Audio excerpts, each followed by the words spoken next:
meus primers dies estava molt nerviós, però bueno, ràpidament m'hi vaig anar acostumant. Quan estàs a l'escola et caguen una mica amb els exàmens i amb els deures, però t'acabes acostumant.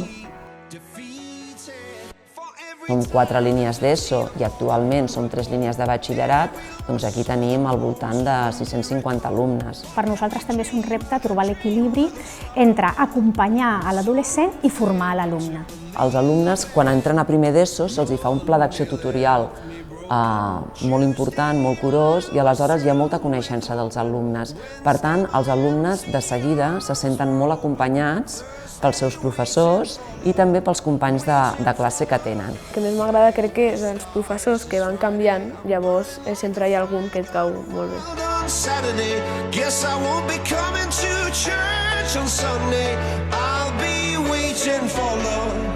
Els alumnes, el fet de treballar per projectes, els hi permet tindrà més interacció, treballar d'una manera competencial, tindrà més interacció amb els altres alumnes i posar-se en situacions més pràctiques i més competencials de la vida per anar assolint els objectius que se'ls demana. El treball per projectes jo crec que és molt important, sobretot perquè no tots els alumnes estan inclosos en el sistema educatiu actual. Jo crec que molts professors són conscients d'això, que la gran majoria dels alumnes que poden tenir unes notes no tan bones en els estudis no és perquè no tinguin la capacitat per fer-ho, sinó perquè hi ha un sistema en el qual no entren, en el qual no encaixen.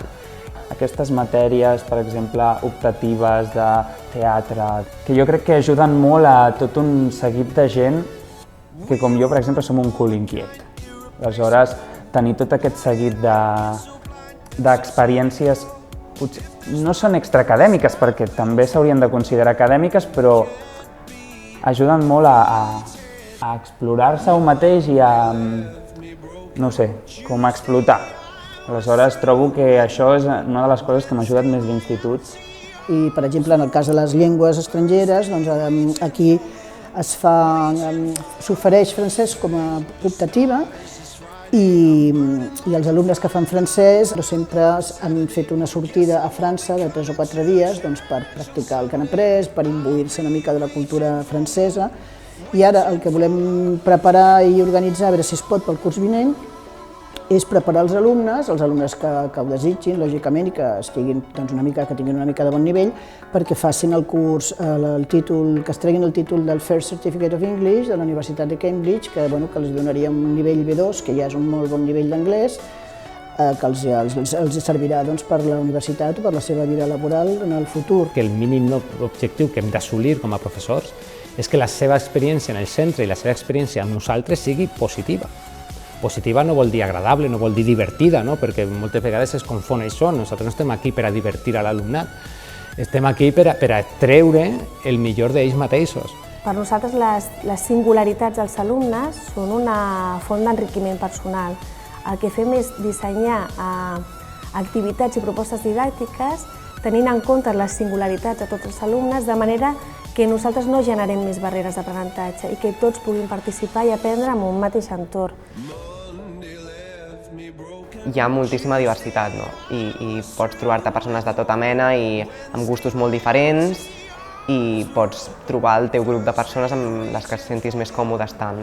Estem fent uns dossiers que et van preguntant què més t'agrada i et diuen com opcions, les possibilitats que tens després del batxillerat i coses, i allò és com que t'ajuda una mica a saber en què se't dona millor i què t'agrada més. La física és el que més m'agrada. L'orientació va molt més enllà, és orientació personal, acadèmica, vocacional, laboral, professional, és un acompanyament perquè l'alumnat pugui fer aquest camí sense anar sol, però és l'alumnat qui és el protagonista, el que ha de fer el seu camí. Un nou dia ha començat, em llevo al teu costat, respires lentament. Un nou dia t'ha abraçat, et lleves i no saps que enyorarem aquest moment. Els professors tracten, jo ho he vist molt en comparació amb la universitat, que al final ets un número, perquè hi ha tanta gent, vull dir, també és comprensible, però aquí el tracte és molt personal. Jo diria que el batxillerat és el moment de l'autonomia i de la maduresa dels alumnes. És el moment en què han de demostrar que tot allò que han assolit a l'ESO comencen a saber-ho fer sols. Es nota que hi ha diferència, perquè a més això és el que, bueno, és part del meu futur, no? I hi ha més esforç. Això és el que ens portarà a una universitat o a un treball que ens agrada, llavors s'ha de prendre en sèrio. Des del curs passat dividim el batxillerat en dos grans blocs, diguem-ne. Un que anomenem Batxipau, que és el batxillerat clàssic, el que porta, entre d'altres coses, a les proves d'accés a la universitat, però també els cicles formatius de grau superior. I a banda d'això, des del curs passat, fem un batxillerat molt més professionalitzador, que vol ser molt més competencial i és un batxillerat que està molt més pensat cap a estimular les capacitats orientades a un àmbit professional, diguem-ne. Jo diria que és un institut que té els peus en terra. Volem progressar en l'àmbit, en els nous corrents de l'educació, les noves tendències de l'educació, però al mateix temps som prudents. La pluralitat tant de professorat com dels alumnes que comparteixen amb tu classe et deixa descobrir-te a tu mateix i a formar amistats i un companyerisme que jo crec que t'ajuda a descobrir-te o s'hauria d'intentar, com a mínim. Penso que és una feina que necessites estar molt obert i tenir molta capacitat d'adaptació i reaccionar en el moment. Hem d'anar ensenyant també a l'alumnat que l'esforç és important i que el fracàs ha de ser una oportunitat de continuar aprenent. Al final el que des de l'educació volem és que els alumnes tinguin èxits acadèmics i personals i socials, perquè això és un micromón, però és el seu món.